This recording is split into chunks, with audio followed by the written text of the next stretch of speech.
ఆ ప్రభాకర్ రావని task force వాళ్ళు పెట్టుకొని కిడ్నాప్లు ఆఖరికి మొన్న ఏం చేశారంటే మొన్న పోలీసు వాళ్ళు పిలిచిన్నారు. మల్లన్న గారు మీరు ఒకసారి వస్తారా అంటే దేనికోసం సార్ అంటే నీ ఫోన్ కూడా ట్యాప్ చేసినా ఉంచగాడు అని చెప్పి ఇదెక్కడ తప్పరా అని చెప్పి నేను పోయి చూస్తే నా ఫోన్ అంతా ట్యాప్ చేసింది. ఏం చేస్తావు ట్యాప్ చేస్తే తీర్మానం మల్లన్న ఫోన్ చేసిన వాళ్ళు అన్న కడుపున వస్తుంది, అన్న పేరు ఉంది, అన్న నా బిడ్డకి ఆపరేషన్ ఉంది, ఇవే కదరా పోయి పోనీ అవి ఇన్న వాళ్ళ బాగు చేసిన బట్టి అవి కూడా చేయకపోతే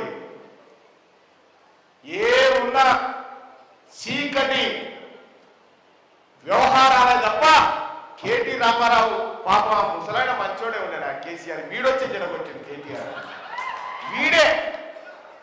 వీడే రాయాలనుకున్నాడు.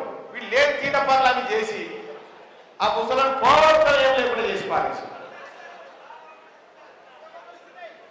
వీరు కూడా కాదు. అయ్యో ఆయన ఏం జారిపడలే, ఈడే నూకేసిండట. వీడు నూకేసిండు. వద్దురా శక్తిన పోతీవురా గురుకులాడకురా ఈ శిలర పనులు చేయకరా అని అయ్యే చెప్తే నన్ను అంటానని నూకేసినట్టు నాకు తిరిగి ముసలు కూడా తగ్గుతుంది. నన్ను జైల్లో పెట్టి నా బిడ్డల కళ్ళల్లో కన్నీరు చూసినావు కదా కేసీఆర్, నీ బిడ్డ ఏడుంది ఇప్పుడు? కన్నీళ్లు పెడతలేదు.